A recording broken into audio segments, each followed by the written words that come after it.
a long time coming, but finally we're back on the bank. We're back at Bearley and it's an absolutely gorgeous afternoon. The sun's shining, the birds are singing, and there's been a few fish out in the last week or two, so fingers crossed we might even have one. Have to see what happens. It's just lovely to be back here though. Beautiful, beautiful day.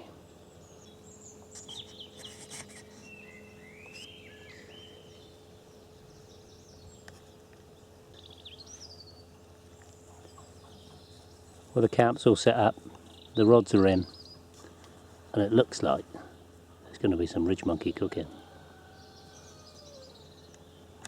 Okay, we're fresh back from the big one. We're armed up with combi pans, as you can see. My head's buzzing with ideas. Let me just talk you through the combi pan in its physical sense first. As you can see, it comes in the silver or the black, so the choice is yours.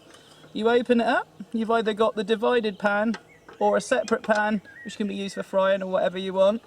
Furthermore, it just very easily comes apart into two bits. So if you've got two gas burners, you can use it for that if you're cooking for lots of numbers. Further on from that, off comes the handle. So when you pack it away, it all folds up really neatly into itself, whichever way around you want to put it. Doesn't get much better than that. The other thing which is really deceptive is just how light this bit of kit is. Everyone who came up at the big one, they're like, oh, that's going to be really heavy in my fishing kit, and they pick it up and they're like, wow, this is really light. So don't be deceived by its size. It's been thought about really well, and it is the best bit of kit out there at the moment. Let me show you some recipes, because I've got loads going around in my head. We'll get cooking on it. Okay, first dish of the day in the combi pan. This one's going to be using the Hungry Carper's rosemary and garlic lamb kebabs. If you haven't tried any of the Hungry Carper meat yet, then you really should. If you're going for a session, a week session, whatever fishing trip you're making, this can be ordered and delivered to your door the day before. I've used this at the Big One show. The kebabs are superb. In fact, all of his products are just delicious, real quality meat. So don't forget to look him up on Facebook. So today's dish, we're going to make obviously the kebabs, which we're going to serve with some coriander and lemon couscous. We've got some fresh packed choy, we've got a bread roll, and we've got some sweet chilli sauce. So we're going to put all this together in the combi pan as a complete dinner dish, and I'm going to show you how it's made now.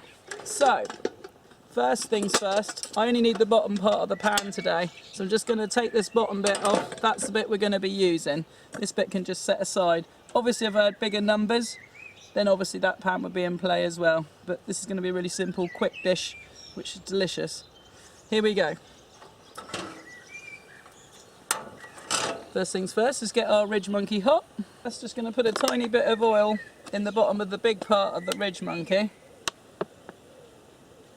Won't need very much because lamb is naturally a fatty meat, so it produces its own oils. Open the packet up.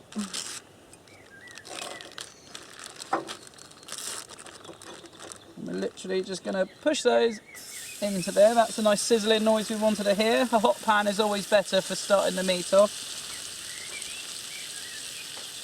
Okay, so first of all we're just going to try and cook that out a little bit. Obviously lamb can be served slightly pink, so you don't have to have it cooked thoroughly all the way through.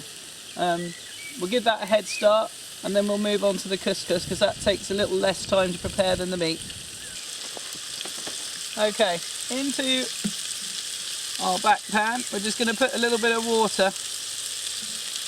I'm going to bring that to the boil, and that's simply going to be to steam our packed choy in a minute. With regards to preparation of it, it's really, really simple. As you can see, it's more like a bit of a spring green, but you just cut from the root end right up through, and you end up with a V. You're just going to cut that out.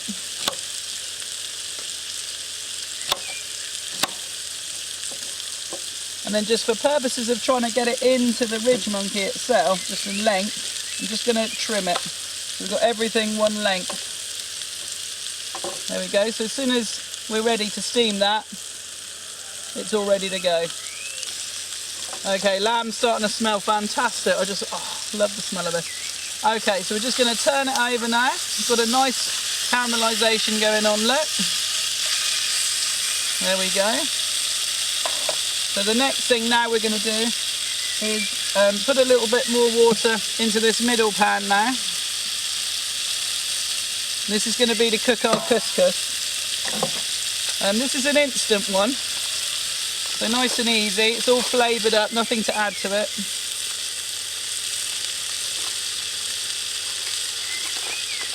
Just tip some of that in. Bearing in mind you get double the couscous, so if you want half as much couscous as water, because when it fluffs up it soaks it all up. Just going to give that a little stir. That will do its thing. At the same time, I'm now going to put my pak choy in.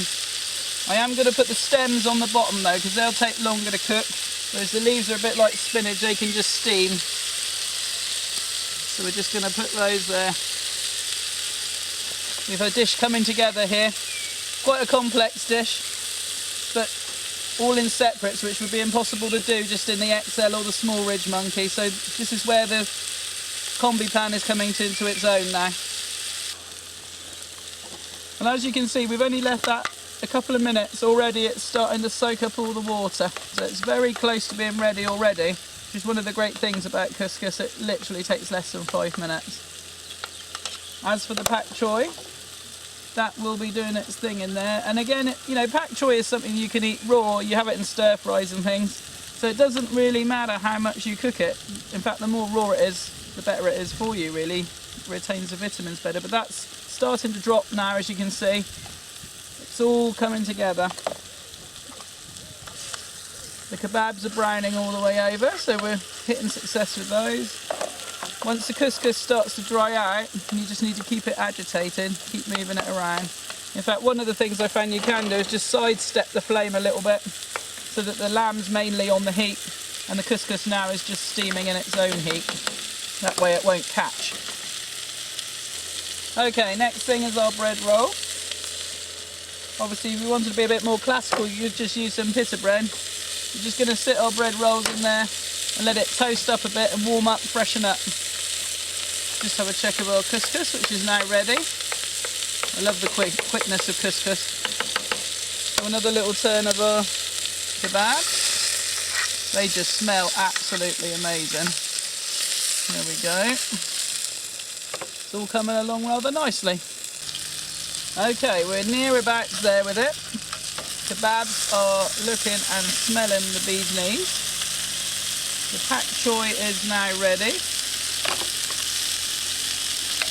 The couscous is all done. The roll is now ready and freshened up. And then just as a little finisher, got some sweet chilli sauce, which we're just going to warm up a little bit, just so we can dip the bread roll, the kebab, the couscous, everything together, make it all absolutely delicious. 1 minute and it's all ready.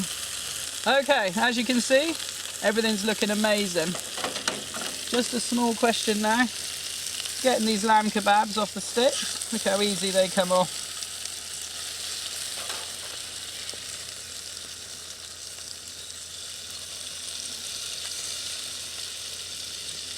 There we go. So there we have it.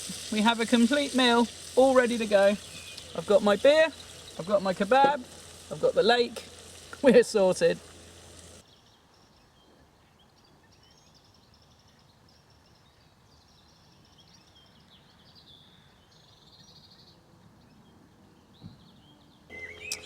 Okay, so for dish number 2 in the combi pan, we've got Anton's at the Hungry Carper minted lamb chops. These are just to die for. We've had them a few times and oh my god, they are just delicious. To serve with that, just because we're going to make a complete meal here, I'm going to show you how to make homemade quick minted mushy peas. We're going to have some fried potatoes with that, and then we're going to just have a little pot of gravy on the side. Everything sorted in one pan. So let's show you how. Okay, so first things first, let's get our gas hot, let's get our pan hot. One of the things that I see most commonly when people use the Ridge Monkey is that they're not getting the pan hot. One of the most important things when cooking steak or lamb chops or the kebabs that we've just done is that your pan is hot. If it doesn't, it then it kind of turns your meat grey, if that makes sense. So if you ever get a grey steak, it's because the pan hasn't been made hot first. So the first thing to do is get your pan hot. When you put the meat in, you want it to go like that. That means you've got the pan at the right temperature. Just a little tip. So first things first, I'm not going to put any oil in with the minted lamb chops because it's going to produce its own. But what I do want to do is put a little bit of oil there to do our fried potatoes. So a little bit in there. Again, we want to get the oil hot. So we're just going to wait for a minute, get the whole pan nice and smoking, and then we can start cooking. Okay, we have a nice hot combi pan.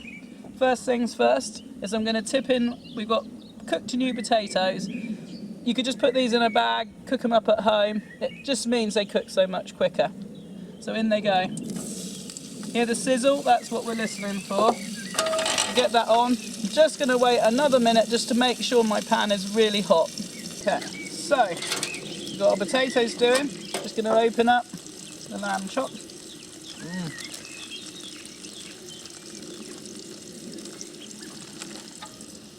Okay, hear that sound? That's what you need to be hearing when you cook meat on the pan. You need noise, whether you cook steak, you cook lamb, you cook chicken. That will form you that nice brown outside that you need on your steak. Number 2.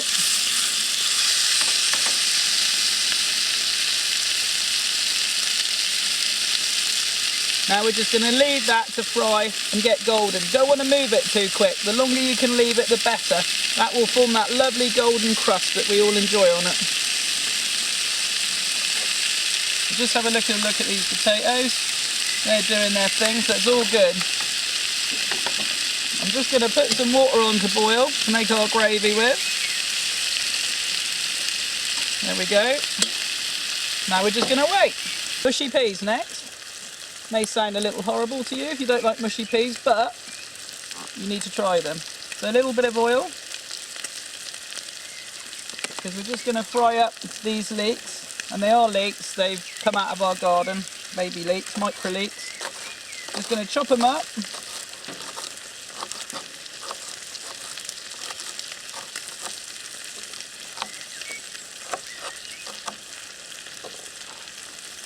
They're going to go in with our oil to fry a little bit.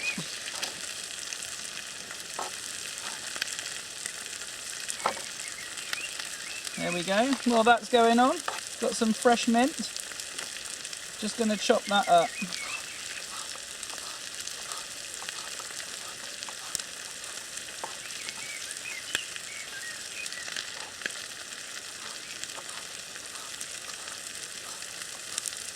To get it as fine as you can, really, so you don't have any chewy bits.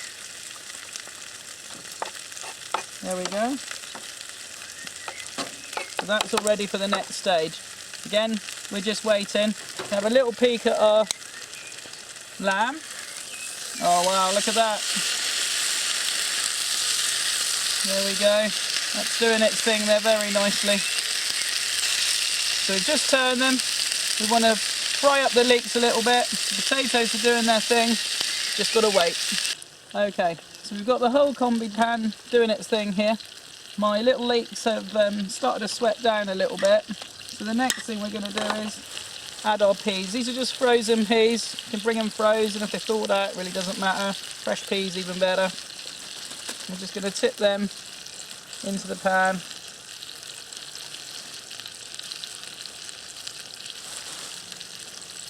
Then I've got a little bit of one of these little stock pots. You could use a stock cube.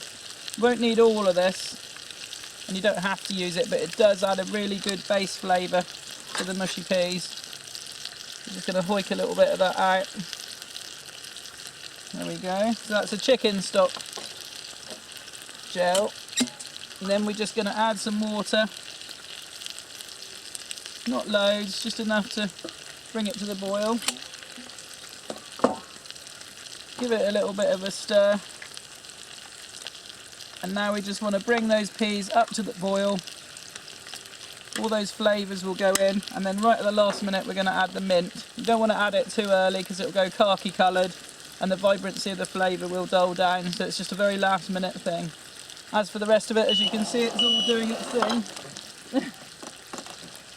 My alarm's going off, but all is well. So, just awaiting the game again now.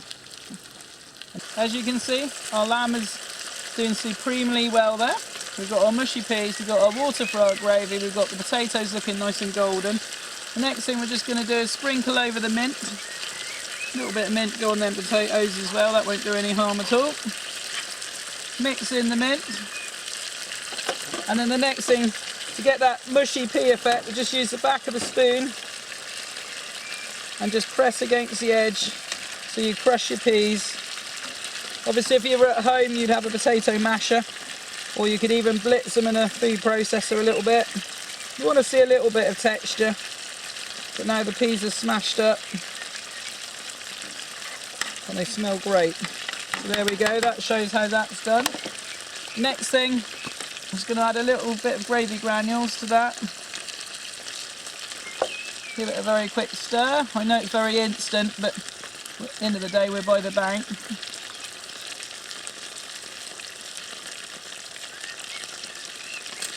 Give them a little bit of a poke around. Gravy's just coming to the boil.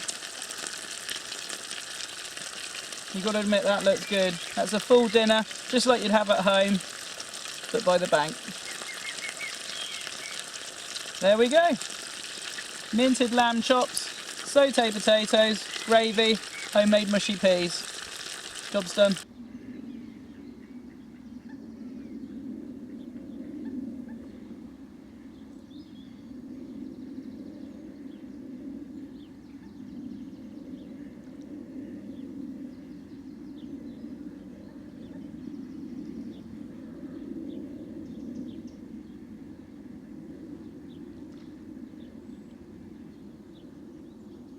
While we were at the big one, I got set a challenge to make Darren Greenfield's favourite pudding, which is bread and butter pudding.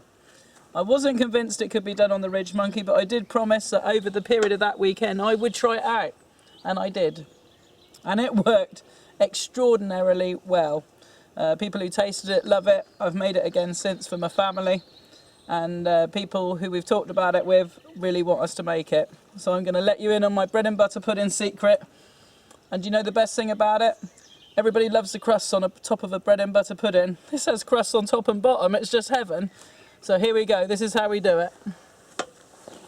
First thing first, you obviously need your bread. We're going to butter it thickly. This is not for the healthy minded.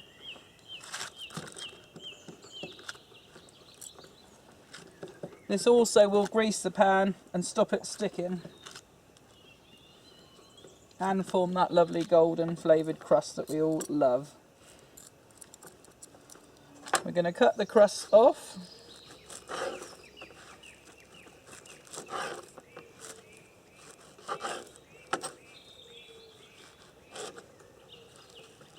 There we go. We open our Ridge Monkey and we put butter side down. Okay. It's a bit like a jigsaw puzzle. We're going to butter another piece.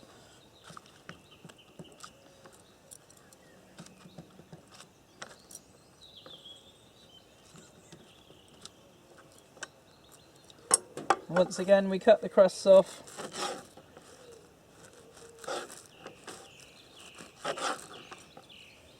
But this time, we're going to cut this piece in half, because that's going to fill these gaps here. And then I'm going to cut that one to fit in there, and then that one to go in there. Okay, that's our first layer. The next thing we need is a little bit of sugar. Now at the big one show I didn't have any sugar with me because I wasn't cooking that kind of stuff, and I had honey. So you could use runny honey, get the squirty stuff, and that will equally act as your sugar layer. So we're just going to sprinkle that on. There we go. Then we've got our fruit. This is raisins. So we're just going to sprinkle a layer of raisins on. Now again, at the big one, I didn't have any raisins because I wasn't cooking with them, but I had pears, so I did pear and honey bread and butter pudding. But this is a more traditional style. Okay. So now we go back to our bread again. because we're going to form yet another layer.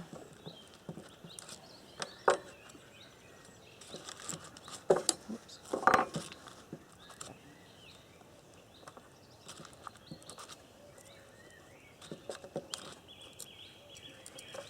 This dish isn't really for the faint-hearted. We cut our crusts off.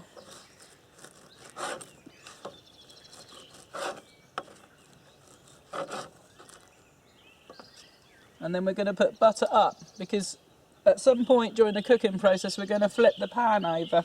So we need to be able to have the butter crust on the top.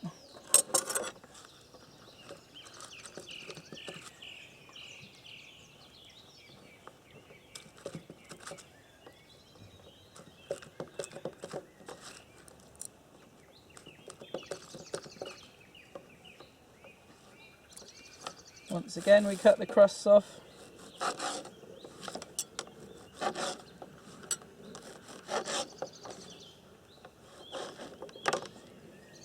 And we have to trim it to make the right size. I reckon we can get one more bit in there.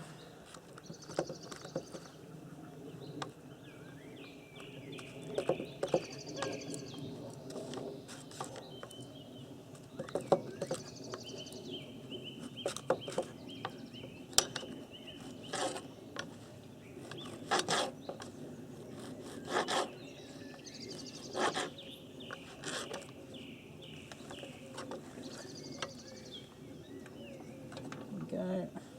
I'm just going to wedge that on there because I know it'll go in. It's all a bit crude, a bread and butter pudding, but it works, you know, and there's no point in fussing over it too much. Okay, we'll get rid of our crusts. And the next thing, you just need a container. We've got 1 egg. We'll just crack that. And we're just going to beat it up. Now if you're doing this at home, and if I was doing this at home, I'd add some vanilla essence, just a tad, just for flavour. We haven't got that here. And then some milk. Now that amount of bread will take a surprising amount of milk. So we've got that kind of amount going on.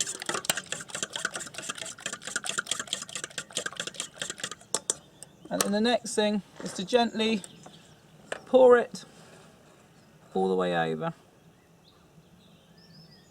You want to get the bread wet, and actually you want to get far more egg and milk in there than you think you're going to, because the whole thing needs to be saturated, and it will soak in.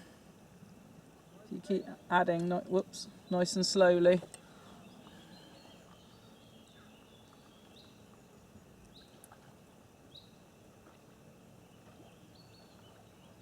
There we go, that's all gone in, look. So the next secret to the bread and butter pudding is that you just leave it to sit for 10 minutes. So we're just going to leave it, and that egg and milk will just soak into the bread, which is really important because that's what makes the bread and butter pudding. Once it's sat for 10 minutes, we're going to start cooking it. We're ready to start cooking. I'm just going to sprinkle a very thin layer of sugar over the top of there, because with the butter and the sugar together, that just makes a lovely caramel fudgy heaven taste, really, to be honest. And then we're going to cook it.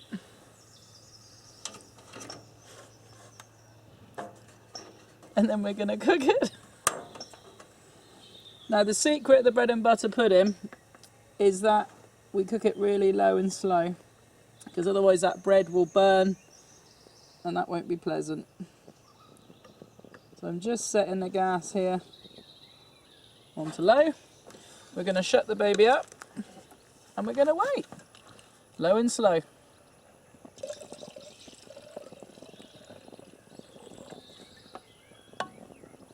Keith Lloyd was my hero.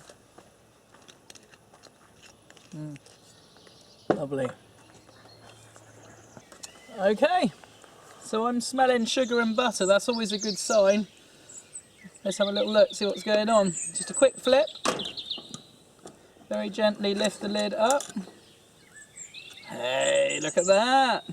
So we've got our crispy side going on. So we're going to leave it this way up. We now need to cook the underside, which is completely undone at the moment.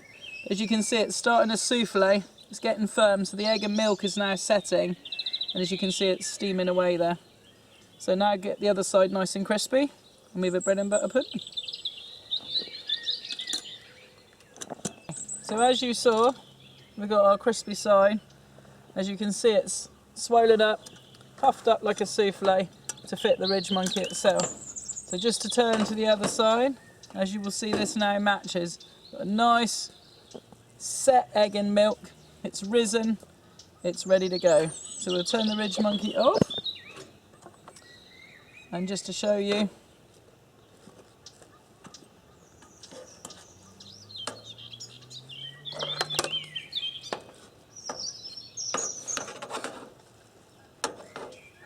there we go. Look at that. If you could smell that now, you'd be wanting to tuck in, which is exactly what we're going to be doing. You've got the fruit, the sugar, just a very simple pudding by the bank. It's just starting to get chilly here now. It doesn't get much better than that, to be honest. Well, actually, it does get slightly better. You could soak the fruit in whiskey and do mad things like that, but we'll stop where we are. This is the pudding of the season.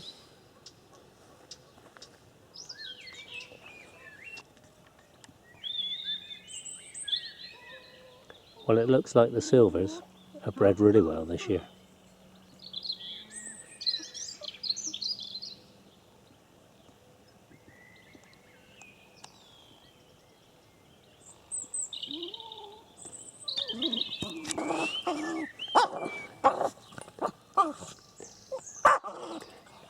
It's not only Margot that's mad.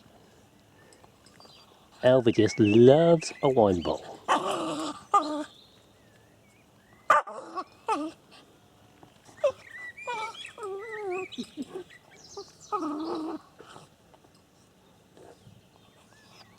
He'll lick that until all the labels are off.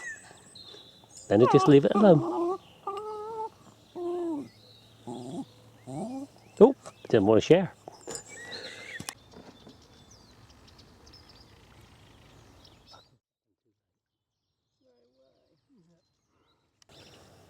Well, there's somebody over here that's doing better than we are.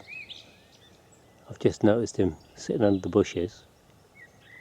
He's just had a little roach.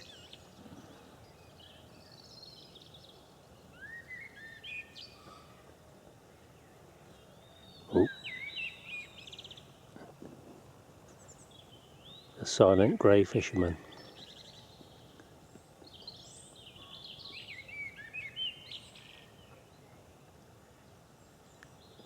To be fair, he's got more patience than all of us put together.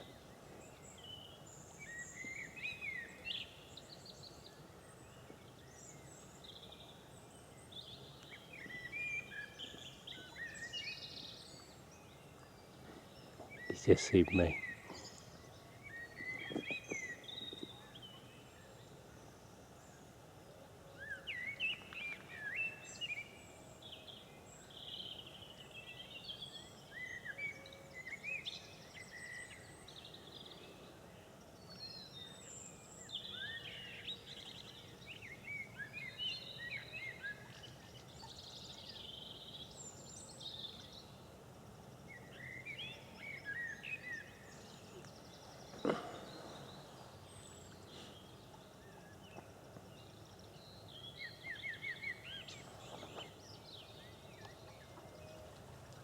Oh, that's it. He's had enough.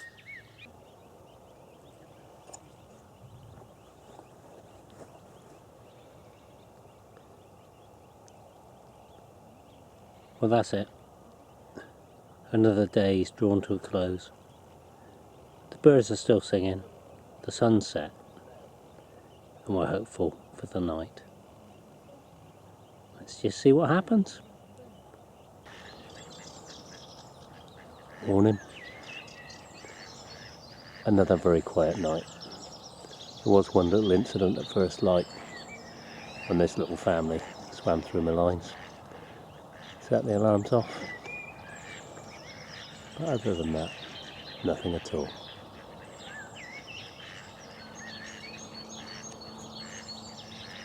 Cute little things, aren't they? Well, they weren't 5:30 this morning. Well, there we are. Another session come to an end. Another blank session, but we're used to that one, Beerley. We had some superb cooking though with that new combi pan.